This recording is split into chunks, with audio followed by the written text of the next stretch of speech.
Hey there! Happy Training Tuesday. I am Kim Irwin. I'm an independent consultant with Arbonne International. And thank you for being with me today. So I want to talk today about a book that I'm reading. This is it. How Full Is Your Bucket? If you have not read it, this is a great book to read. It is by Tom Rath and Donald O. Clifton, PhD. Donald has passed. He was actually Tom's grandpa. And this is such a good book. And yesterday morning, I read this chapter and I thought, I'm doing my Training Tuesday on this because this is so important. I talk a lot about being positive, about how negative energy adversely affects your body. And we talk about our health. That's what everything revolves around, our health. And we want to have and maintain good health, a strong immune system, a good mental health, good physical health, just health and well-being overall, right?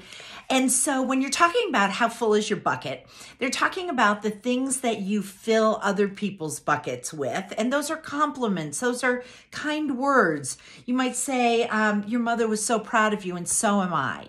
And that could have an impact on somebody that you don't even realize at that point.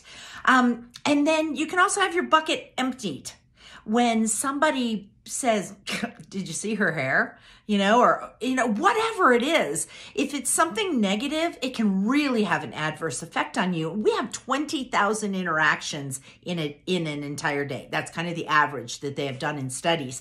So I wanted to talk about our culture. And I think you would probably agree, unless you're one of the lucky ones, we have a relatively negative culture in our world right now. And so they've done studies. All of this is based on different studies, and I'll reference them as much as I can in here, but feel free, grab this book and start reading it. They say that 99 out of every 100 people report that they want to be around more positive people. That's a no-brainer, I think, personally. 9 out of 10 report being more productive when they're around positive people. Think about this. When we're building our Arbonne businesses, we get on things called Power Hour or Fizz and Focus, things like that. And we're just focusing that solid 60 minutes on building our business, reach outs, helping people, seeing who we can help. Now, if we get somebody on there that's negative, that is definitely going to have a negative impact on the other folks that are on there trying to be positive, trying to build their business in a positive way. So we want to be around, it says right here, 9 out of 10 people are more productive when they're around positive people. So keep that in mind. When you're doing something and you're around a group, don't be the negative Nancy, okay? Be positive Patty. And so also, this is important because this is saying most of us have grown up in a culture in which it is much easier to tell people what they did wrong instead of what they did right. You're going to hear about a study that had really some significant ramifications and results that came out of it. And apparently we didn't learn from that because that was done back in the 20s. And this is key, I think. We talk about our kids and we talk about the culture that they're in and the learning environments and how it's been all just blown to whatever, smithereens over the past 2 years with all of this inconsistent stuff. But instead of celebrating what makes each child unique, most parents push their children to fit in so they don't stick out. This unwittingly stomps out individuality and encourages conformity, despite these parents' good intentions. Think about this. When your children, if you have young children, or if you have had young children, or you're testing right now, when you come back, what do people focus on when you bring your report card back home? I will tell you, because they did actually a Gallup poll on this. And they measured the parents' focus on their children's grades. In the United States, 77% of the focus was on F's, failure, F. Only 7% of the focus and attention was put on the A's. You need to celebrate people's strengths. This guy that wrote this, Tom Rath, he tells a story about how he was terrible at music, anything that had rhythm. He said it was immediately removed from his body when he was born. And so he had no rhythm. So what is it? If you try to teach a pig to sing, all you're going to have is a pig that can't sing and a frustrated person or something like that. I can't remember. It's in here somewhere. But it's true. It's true. It's true. Think about the strengths that people have and really help them develop those instead of focusing on their weaknesses. That doesn't make anybody feel good, and it really doesn't help, does it? In fact, this is the study I was referencing earlier. Dr. Elizabeth Hurlock in 1925, she did a study that was designed to explore what would happen with 4th and 6th grade students in a math class. What they did is they had 4 different groups. One group was stood up in front of the class and was called by name. And wait a minute, I don't want to, let's see, and they were praised for their good work. And then a second group had to stand up in front of the class and was called by name, but was criticized for their bad work. And then there was another group who was just completely ignored. Like they sat in the same room as the rest of the other students, but they, nobody asked them to come up. Nobody said anything about their grades. And then there was a control group that was in a completely different room, different area, and they just took the test and nobody did any or care or anything about any of it. So these are the results of it.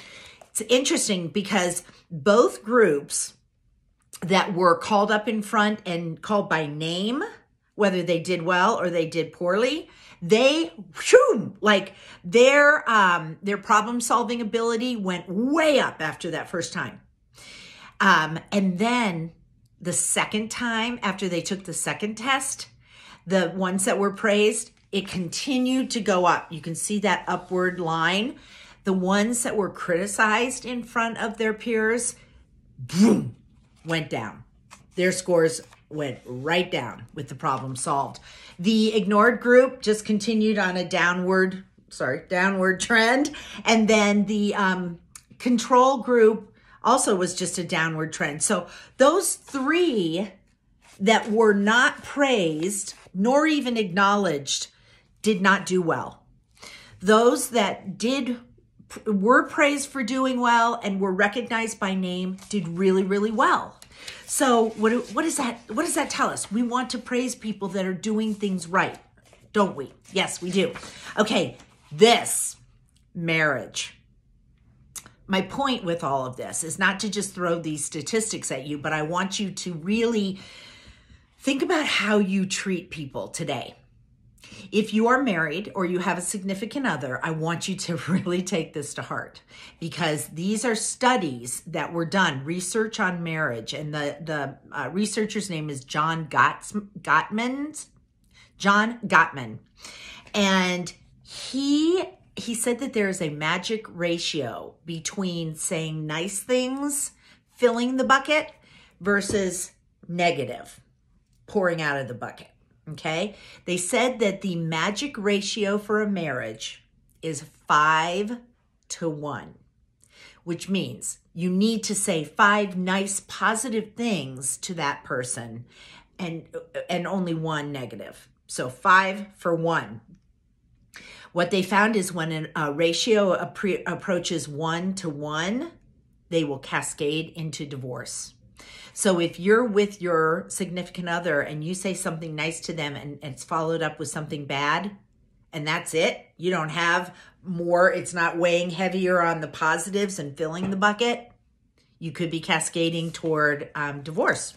They did, in 1992, they recruited 700 couples who had just gotten their marriage licenses, and they videotaped a 15-minute conversation between the two of them.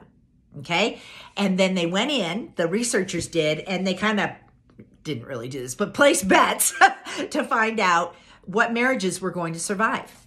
10 years later, they said the results were stunning. They predicted divorce with 94% accuracy. This was listening to a 15-minute conversation between a man and, well, a marriage, and that they had just gotten married. Then 10 years later, they were able to predict that. So start thinking about nice things, really reinforcing the positives and the strengths and the good in the people that you're around, whether you're married to them or not. Now, regarding health, they also did a study on 180 Catholic nuns. And they're talking about optimism and how people live their lives. And so positive emotions versus negative emotions. And they looked at the mortality rate then years down the road to see how it was affected 10 years later down the road. What they found, that the nuns who reported experiencing more positive emotions lived on average about 10 years longer. 10 years longer. That's amazing. And so they put this in perspective. Cigarette smoking has been shown to reduce life expectancy by 5.5 years for males, 7 years for females. So, negative emotions might cut more years off of your life than cigarette smoking. That is amazing. So they're also saying optimism can ward off and shorten the duration of a common cold. This is done by a study of Harvard graduates did this study. And they also said that this is really important, especially now, if you've ever heard of the T cells that hold like a memory of immunity. You have antibodies and then you have T cells. The antibodies are more short-term, the T cells are longer. And it says that based on studies that analyzed blood counts, optimists were found to have more T4 or helper cells that fight against infection. Optimists have also been found to average less than one doctor visit per year, while pessimists average more than 3.5 visits per year. So here's the conclusion. I know this is a little longer than normal, but I think this is really important. It's an important aspect that we need to be aware of and put into practice in our behavior and our actions as we interact with other people. Positive emotions are not trivial luxuries, but instead may be critical necessities for optimal functioning. It's true. We need to start, please do this. Maybe make this one of your resolutions for 2022 if you haven't thought about it yet. This is a great one to do. Think about really looking for the strengths in people, the good in people, and then telling them that you see that, especially with our children. Help them with this. Help them see the good because people want to be praised. It makes them feel good. It fills their bucket, and it will fill your bucket as well. So there you go. Training Tuesday over. I hope this was helpful. I hope you take some time to give this some thought and really put it into practice. Thanks so much. I'll talk to you next week.